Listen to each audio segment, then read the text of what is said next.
Hey guys, it's Puzzled Will coming at you with my second place topping Purrely deck profile for the month of February 2025. Now, before I even start this profile, I want to start by stating that this is a hard going second list. It's how I feel comfortable playing Purrely. And I do want to give a quick shout out to Vincible Yu-Gi-Oh! He is the Purrely player, the Purrely god, in my opinion. Up there with the greats. With this deck, I do get a lot of ideas, and I always, I recommend checking out his channel if you want to learn how to play this deck, because this deck is very, very intricate. Also, quick little shout out to Turn Zero Yu-Gi-Oh! As well. Another fantastic Purrely player, and I do get a lot of ideas from them. Even though they do run the hand trap version of the deck, I feel more comfortable with the going second version of the deck. I did take a break from Yu-Gi-Oh, so I just kind of wanted to go in, with a little fun build, and I managed to get second place in a 27-man locals last Saturday. So let's get right to it, ladies and gentlemen. First things first, we are playing my personal favorite, a ratio of Purrely, two Purrely. And let me just try to center this as much as I can for you guys. I'm sorry, I'm kind of running a scuff setup right now. And two Purrely. I genuinely don't think that you need more of these. This deck can play very well under Shifter, usually because of Purrely. Purrely lets you XYZ using a quick play from your hand, so you don't really have to worry too much about Shifter. And obviously, Purrely can arguably be the best Purrely card. Main deck monster card, because it just gets you the best cards, My Friend and Street. So I will say that 2/2 is perfectly fine. You can use the trap card in the graveyard to recycle these cards. I never needed 3, unless you run Shifter. Then if you main deck Shifter or side into Shifter, sure. 3 per Lily is perfectly fine. For the rest of the monsters, ladies and gentlemen, like I said, I'm going a blind second list. It's just what I felt most comfortable with. So, with all the Fiendsmith, Raziel, and all the Malice, which Malice I did kind of have a hard time because they don't usually set up for this card, and I'll show you guys right now. I am running 3 Lava Golem.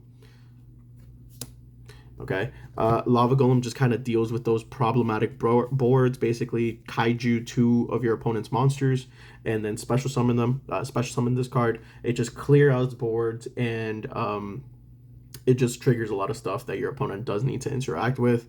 Again, I really like Lava Golem. I was thinking Sphere Mode as well, but I didn't find in my testing that so many decks were having 3 monsters on the board. So I just felt with Lava Golem. Keep in mind that when you Lava Golem, you cannot you cannot normal summon the turn. So that's why I also opted to run only 2 of each cat, because I want them in the deck so that I can go through them with my Purrely spells. And of course, the other main deck monster that I think is fantastic. Every time I've played this deck, I've always tried to include Fenrir, and when I don't, it feels extremely weird. Kashtira Fenrir, it is the best discard fodder in the game, in my opinion. You special summon Kashtira, your opponent obviously is probably going to let it go through, and then you're going to get another Kashtira, and then you can send it off with a Purrely quick play spell, or you can even droplet it, and now you're sitting with a Fenrir and another card. It's just really good. It's really good, Fenrir. I have nothing to say about this card. I think it's a mainstay, and especially in a going second Purrely list, as well as going first.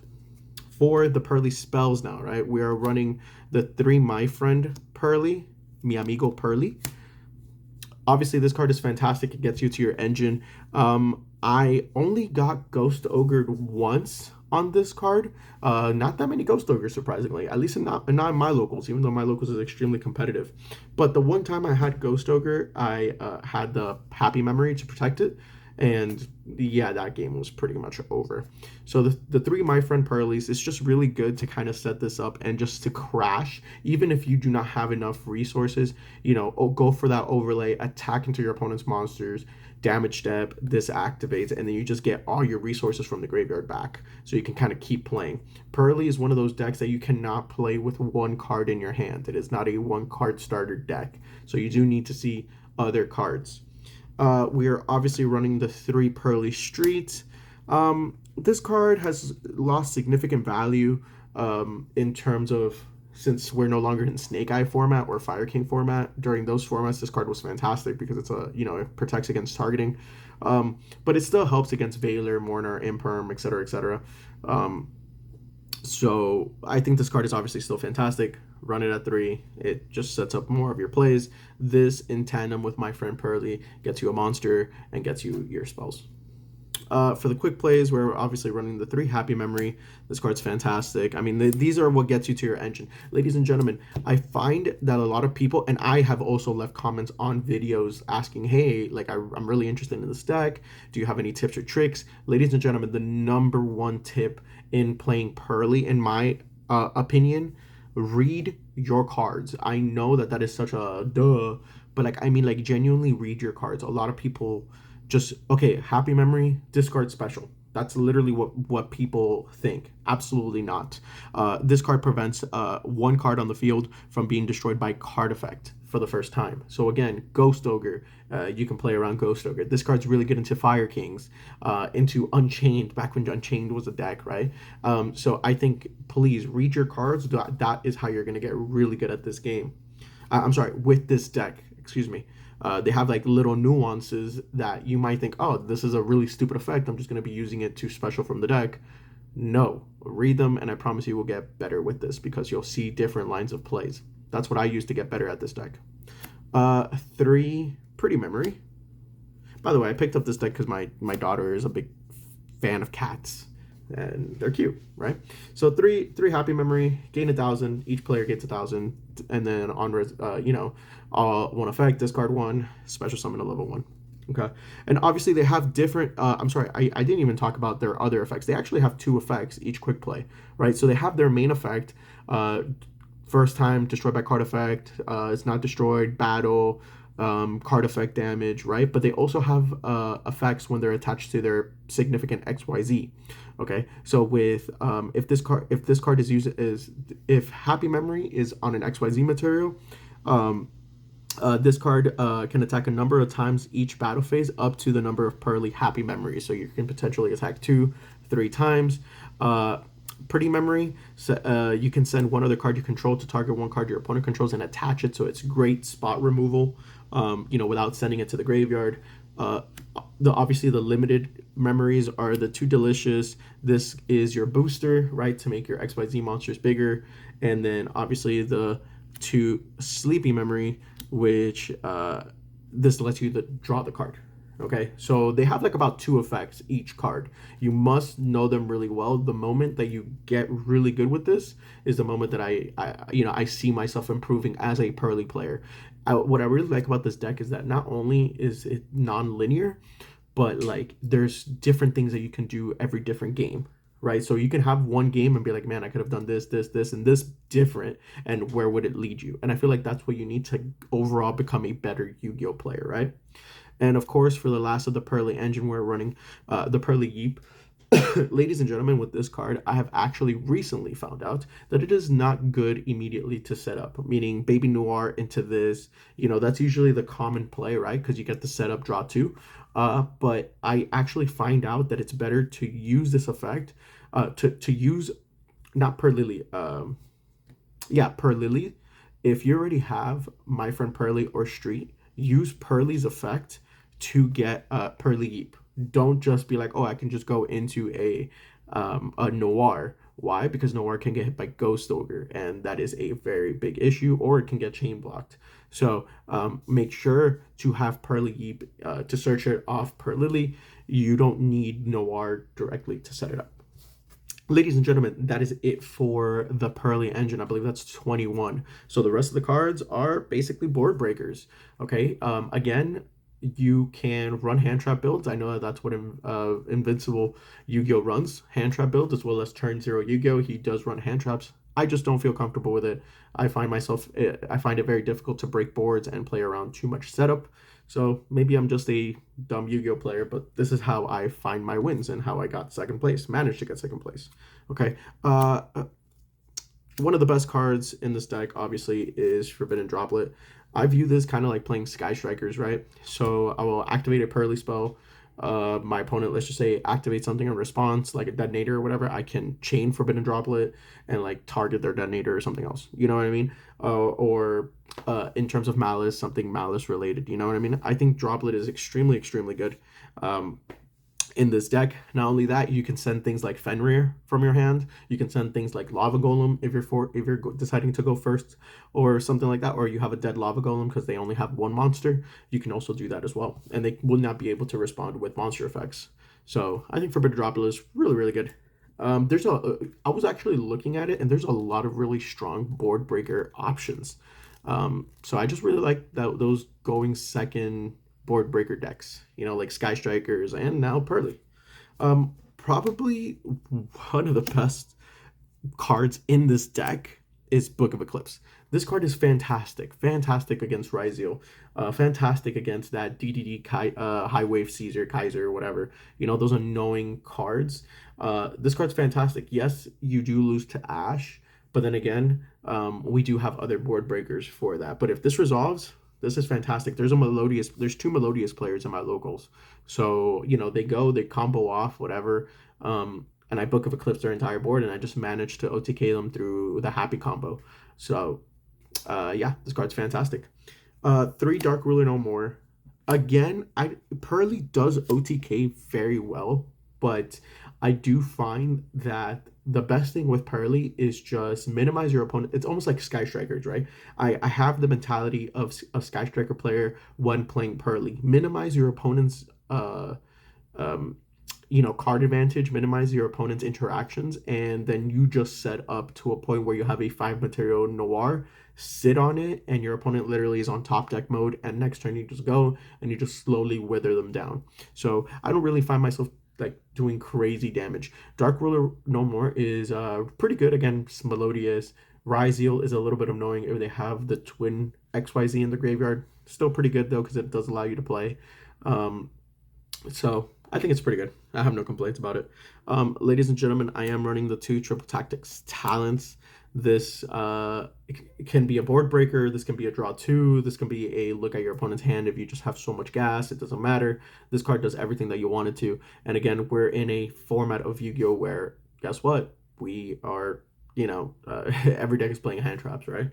Except you, of course.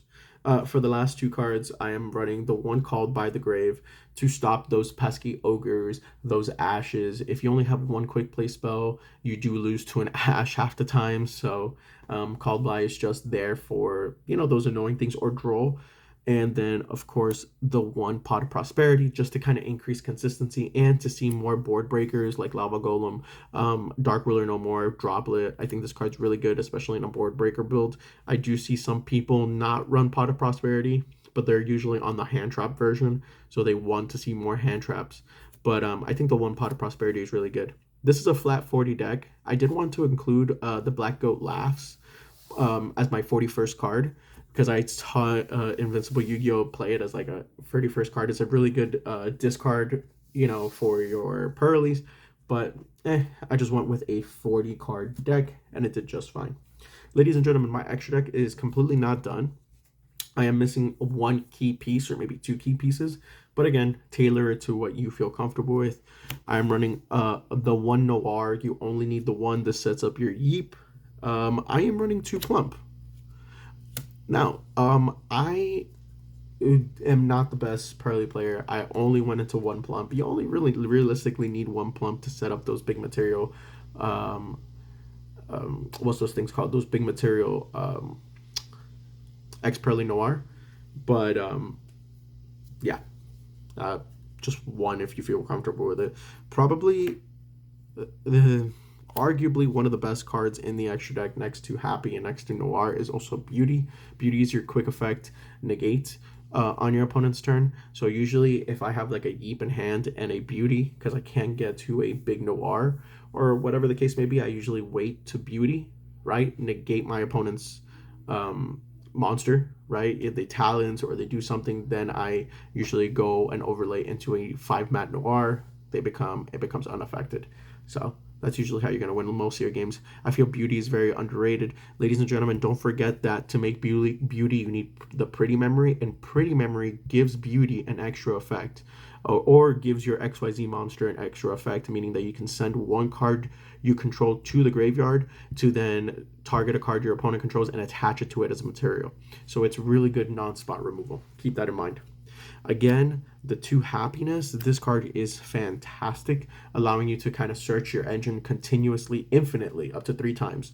Okay, so the whole thing is that you go happiness, you attack, you search happy memory, chain happiness to attack again, search, and you just, in the end of the day, make a huge noir, or you potentially OTK. Really, really good. Your main boss monster of the deck, of course, is Purrely Noir. This card is a towers if it has more than 5 materials, usually. And I know most people hate this, but like I just sit on it. What are they gonna do? You have to beat over it, and most decks cannot get higher than 3,000 defense. So I'm sorry, 3,000. Yeah, more than 3,000 attack. So it's very difficult to beat over. But if I have a 5 material Purrely Noir, Purrely Noir, I probably will not use its effect. And I'll wait until the other turn, draw some board breakers, and just play around that. Okay, so I highly recommend be very stingy when it comes to your Noir. Do not forget that this either is on the field or in the graveyard. Right now, graveyard is extremely important, so be mindful of doing it in the graveyard as well to shuffle back. I am playing the 1x Purrely Happiness. I never went into it, but I have it there. I think it's a pretty good card. I mean, whatever. It doesn't really affect me too much if I have it or I don't. Ladies and gentlemen, I am playing the Zeus package, the Lyrilisk, the Downerd, and of course the Zeus. Just easy stuff, you know. I am playing the 1 Sky Crisis as well. This card actually won me a game because I was just playing Sky Crisis control with my Purrely spells.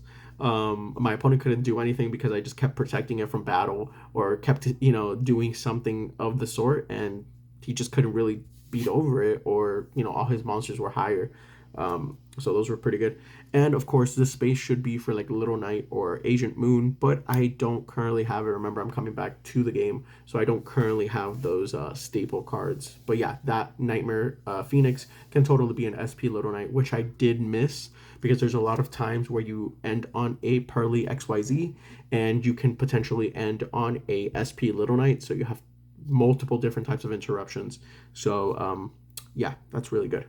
Guys, let's go over my side deck. We're running the 3 Artifact Lancia. This is a killer card. It is in most side decks nowadays, so yes. 3 Droll. I felt like it was the most impactful hand trap. I sided this in every single game. It's fantastic. Usually I side these in when I go first, or at least Droll, right? Another card I side in going first if I'm not up against Malice is Dimensional Fissure. Another great card. It does not affect you in any way, shape, or form. Your spell cards go to the graveyard, and your XYZ materials also go to the graveyard. And then some more going second cards. I am running 2 Lightning Storms. A lot of people are kind of putting things in defense position, so I only really used it for back row. The 1 Harpies, and of course the 3 Solemn Judgment. This side deck can totally be changed to your liking. If you have Thrust, you can add in like a Sanctum, a Dimensional Barrier, or something of the sort. Ladies and gentlemen, that is it for my deck profile for Purrely, my hard-going Purrely second. I did get second place facing Rizio, Mitsuguti Rizio, a Fire King deck, and Melodious. I did not get to see any Malice, so let's see how this deck fares against Malice. Hopefully you guys enjoy. This has been The Whale. Catch you guys later.